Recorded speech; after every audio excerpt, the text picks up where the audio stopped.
Hi guys, my name's Gary from Life of Gaz, and today I'm going to tell you about a rig I never leave home without. This is whether I'm beach or even boat fishing.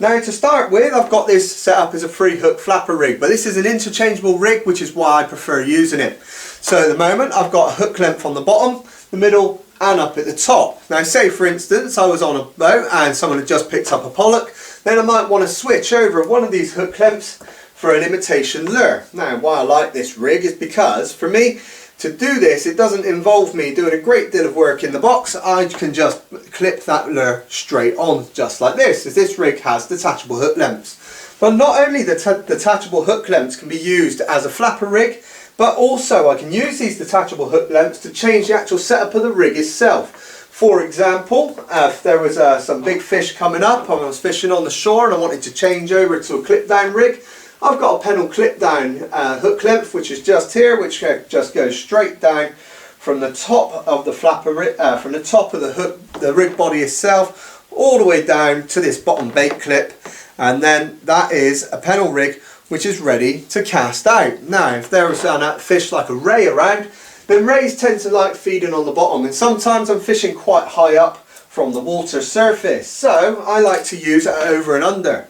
And when I'm using an over and under, this is very simple, just clip straight onto the bottom down here, goes up over the top and then back down to a hook length, goes back down to a rig clip just down here, and it's ready to cast down. Now I'm going to show you how this rig works, I'm going to show you how I build this, so please stay tuned.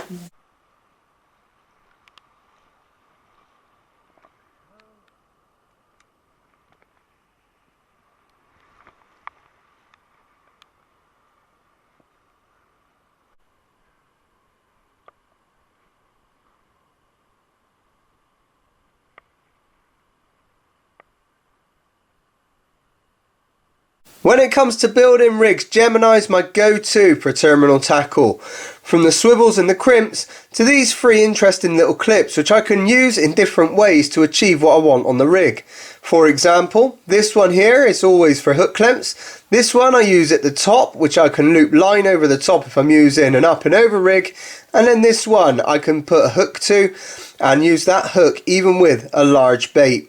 Now I'm going to put a rig together so you'll see what setup I use. So now you've seen this rig in action, what I'm going to do is show you how I make it. Now I start off with two Gemini Genie clips, one at each end. Now these guys are different because the bait clip on this one is much bigger, and I use this for casting the hooks, whereas I use a smaller clip for looping the line over with that over and under.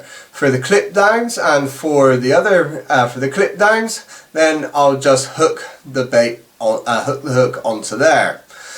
Now once I've got the once I've put the first clip on, then I'll start adding the beads and the swivels, and I'm always putting these guys on in threes, and basically each swivel has got a crimp and a bead either side of it, just like you can see there.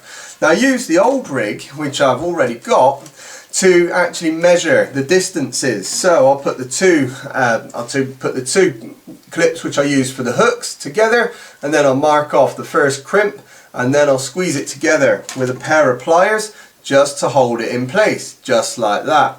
Now once that one's in place, then I'll slide the next ones down, slide them up, not tight so there's no movement. What I'll do is I'll just leave a tiny little gap so that swivel can rotate very easily, and then squeeze that one on as well. Next I'm going to show you how I tie the knots. Very simple knot.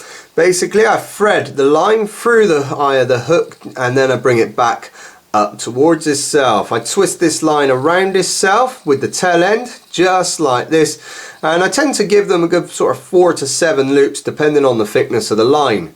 Then I post it down through the loop going back towards the hook, pull this tight, and as I pull this tight it will all tighten up to itself just like this.